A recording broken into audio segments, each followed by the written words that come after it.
First of all, we'd like to thank, we've got quite a number of subscribers in the last week. So we'd like to thank all our new guests. I'd like to say thank you personally to my mom because she did subscribe today. In our last episode, we speculated that when Saruman said, "Oh, I believe the ring was lost at sea," we speculated, "Oh, he's just trying to fool us into thinking that he thinks the ring is lost at sea when actually he knows where it is." And we introduced that logic as a speculation. But here at the end of the Council of Elrond is Glorfindel. Then let us cast it into the deep to make the lives of Saruman come true. For it is clear now that even at the council, his feet were already on a crooked path. He knew that the ring was not lost forever, but wished us to think so. For he began to lust for it himself. Yada, yada. So Glorfindel's like saying exactly what we were speculating. So I guess I forgot that Tolkien actually put that explicitly in there. Then again, we're not really speculating. We're just kind of like taking the the written words of Tolkien and trying to pass it off as our own. Well, there's a fine line between speculation and plagiarism. Yeah, I know. I mean, this whole thing is plagiarism. This whole endeavor that we've put forth here, claimed as speculation, is we're just really regurgitating. I know. It's like regurgitative Tolkienism. All right. So the main thing I want to talk about today, is the main topic of discussion at the end of the Council of Elrond, which is what to do. Like the whole first part, or really the first 2/3 or 3/4 of the Council of Elrond, was them kind of talking about the origin of the ring and the provenance. Right. They talk about the provenance of the ring. Right. Which, by virtue of going through it and the history, reveals it to be a ring of importance, an evil Sauron's ring. Yes. And so now that they've decided, or they've discovered, and everyone knows at the council what it is, they now need to figure out what to do with it. And that takes up the latter bit of the Council of Elrond. Now, what I want to speculate on is all the options that were before them. Do you think they read their options correctly, and do you think there were more options that they didn't consider? Let's do this. Let's play a little game, okay?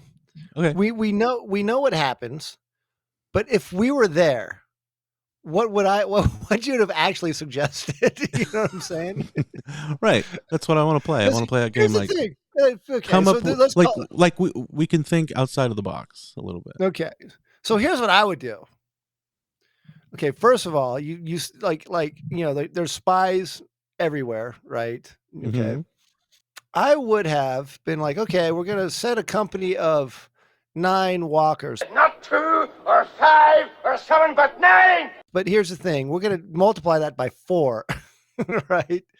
So we're gonna put together 4 groups of 9. So that's what, 36 people, right? 36 beings of Middle Earth, right?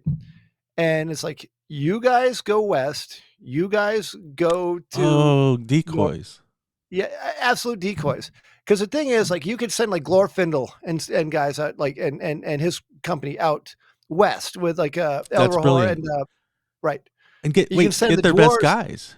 Get their best guys, send them west, and that will be. Because here's the thing, like what would make this like a completely like work is like the company that goes south going towards Mordor is like 4 hobbits. You know what I'm saying? An old dude. A bunch of losers. Like, this old and guy. Sauron would be like, the Bad News Bears goes south. Yeah. And Sauron would be like, it can't be these guys because they're coming right for me. And look, there's a troop of idiots coming right for me. That must be the decoy. Yeah, I know, that's a decoy. It's so I don't notice the guys going west. Yeah, I know. Yeah, It's like, yeah, see, exactly. I'm too smart for you. That's hilarious. But, I mean, seriously, I think that would be fun. In a case like that, you would probably send Legolas and Gimli north because they got to go that way anyway. You know what I'm saying? What do you mean go north? Well, because they're from like Mirkwood and what do you call it? They're from generally the north. Yeah, generally. But what the I north. think is you should send the actual ring due north. Due north. Due north, as in straight up on a map. Okay. And Arda being round, right? Supposedly, they'll eventually go around the Earth, above the Helcaraxi and the grinding ice, and down around the other side, and up, and then they will enter Mordor from the south. Clever. Clever, eh? No, but think of it. The eye of Mordor will definitely not be thinking that anything's going to be coming from the south. He'd be like, "Hey, keep an eye on those that company going north. Don't even bother. Don't even bother. They're going into like the polar regions for some reason. Yeah.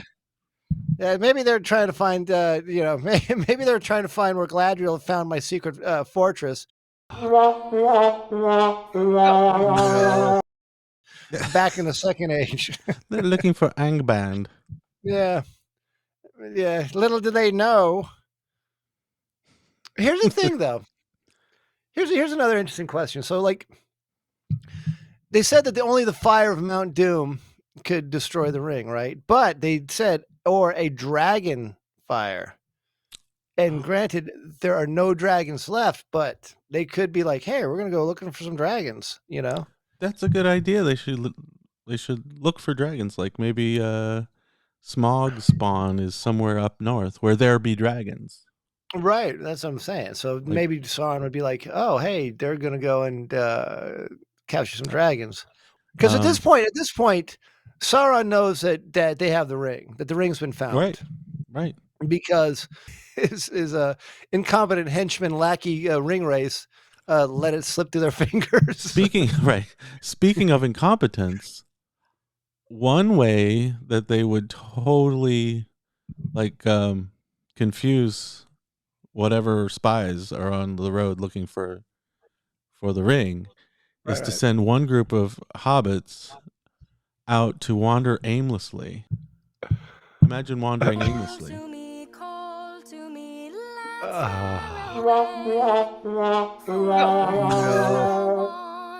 It's the gray marshes, and now back up to Mirkwood.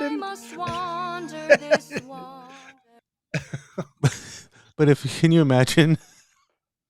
You imagine you get these muddy hobbits to get stuck in a swamp, and the spies of Sauron are like, "Oh, do they have the ring? No, this couldn't possibly be the company. Look at them. There's no way. Dude, it's like they're flying over. There's no way those jackasses have that ring. Let's go." They're wandering aimlessly. We've been following them for weeks, and they go from like random place, and then they're up here. We're going to Trout Bend. What the fuck are they going to Trout Bend? Trout Bend? Hey, check it out. Here's what the conversation is like. You know what would be funny? Like, let them wander into Mordor. Let's see how they handle Gorgoroth. Let's see how they follow, wander around there. That's funny. But anyway, it would be a serious distraction, or a decoy, or comic relief, or something. Actually, that would be a decoy because, like Sauron couldn't take his eye off him. Like, what are they going to do next? It's like watching a train wreck. I know. Like they can't possibly be going to Trout Bend. What are these idiots doing? What the hell? It's like, hey guys, come here. Look at this. Yeah, like they're watching them through the Palantir. Yeah, they're like sitting around the Palantir making bets. Like, these are just the dumbest people I've ever seen in my whole life. Oh my god. They're like, oh, you think they're going to Weedbrook? It's 50 quid. Anyway. I know, it's like, oh, they're back on again. It's my favorite Palantir show.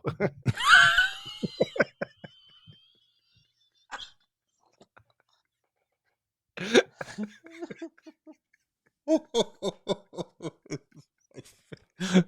my favorite Palantir show. It's like a sitcom. runs everything. That's like there's like a laugh track for this part.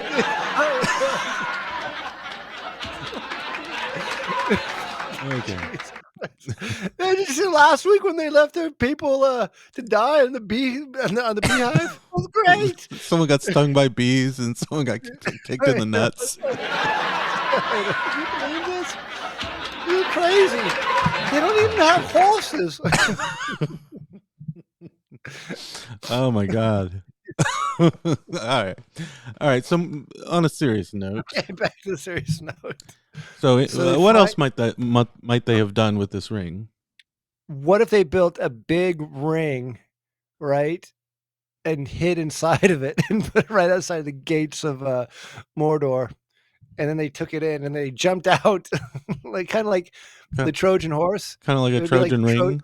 Yeah, Trojan ring. I don't think Sauron would think that, hey, this giant ring is my ring.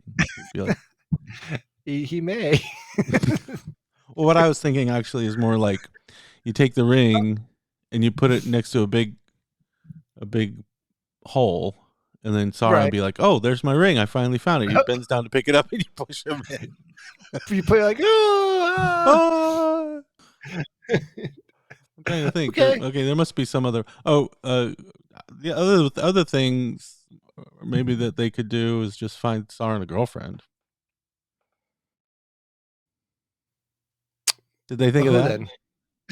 That might be. Well, apparently he's got a thing for Galadriel, so maybe he'd be like, "Hey, Sauron." Yeah, he has a thing for Galadriel, only in a stupid ulterior universe.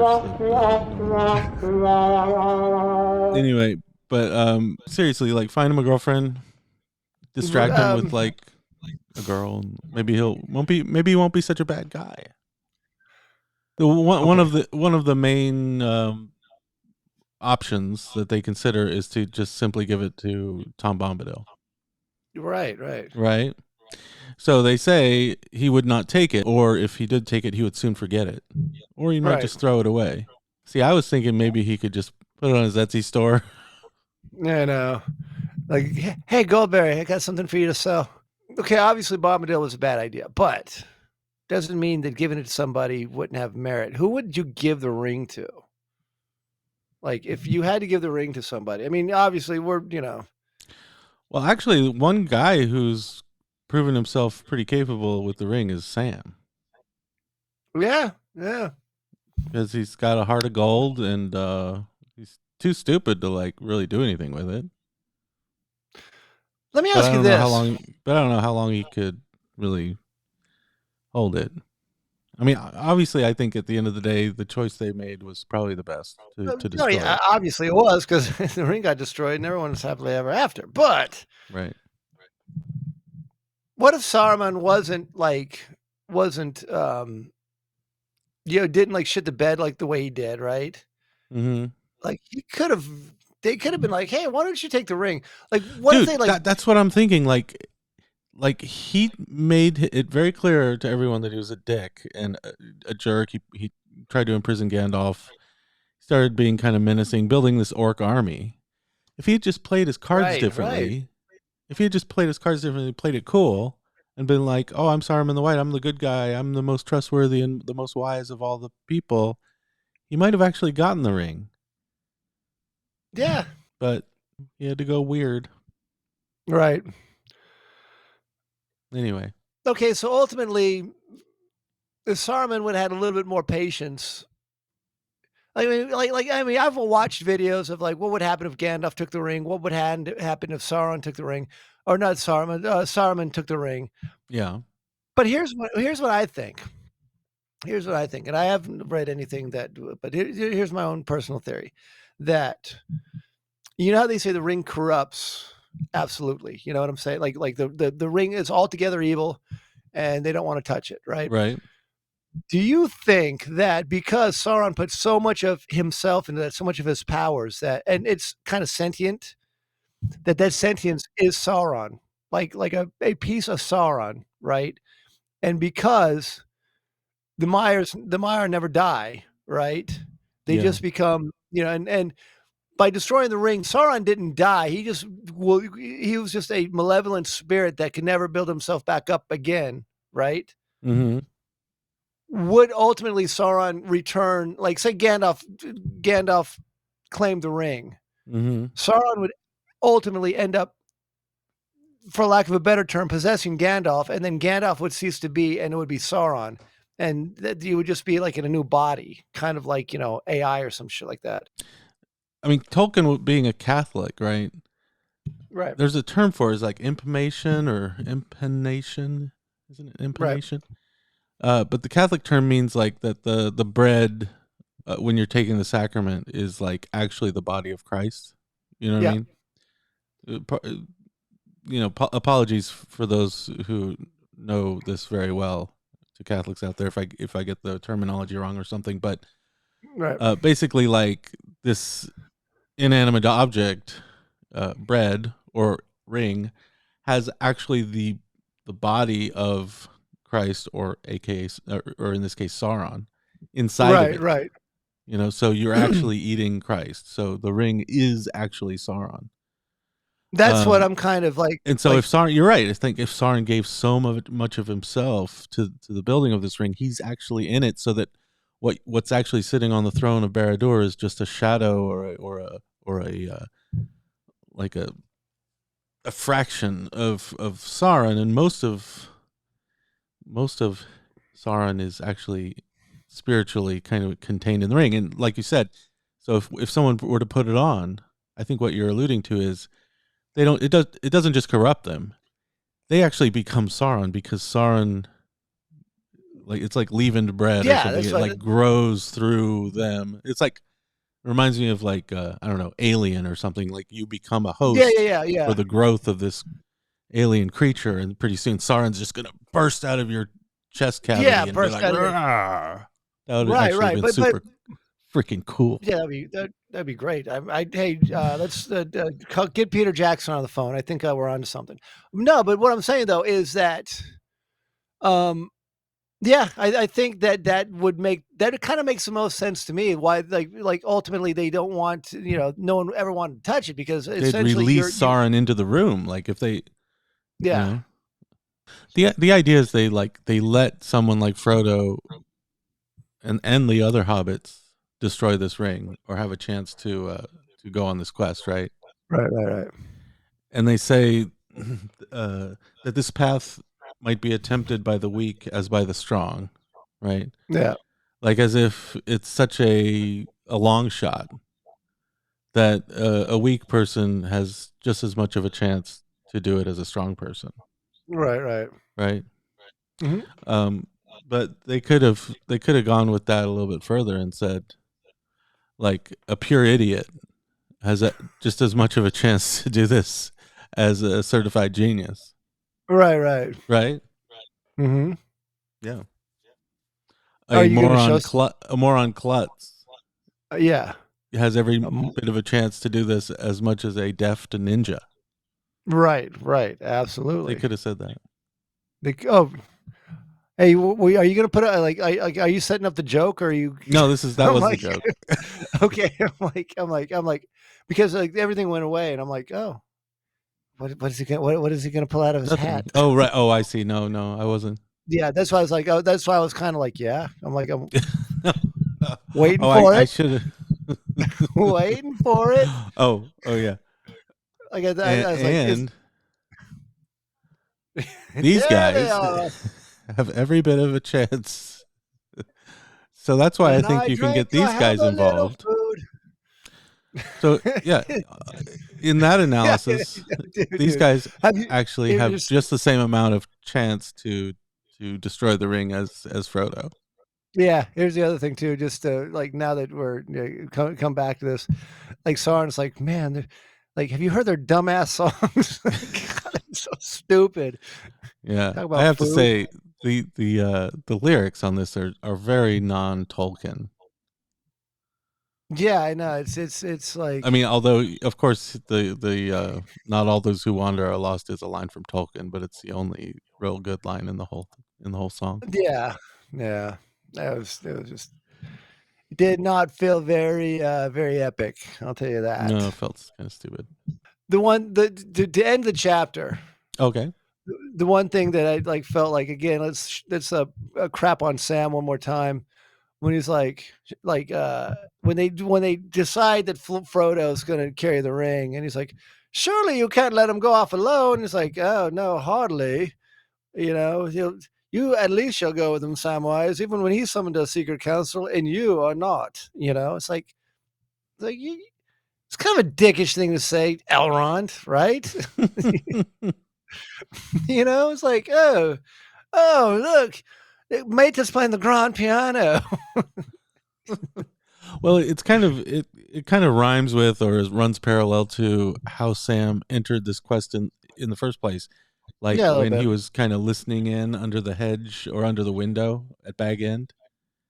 And Gandalf picks him up and is like, oh, you shouldn't be listening in on us, but you'll join our quest. And then here he's listening in again, and he gets recruited once again to the quest.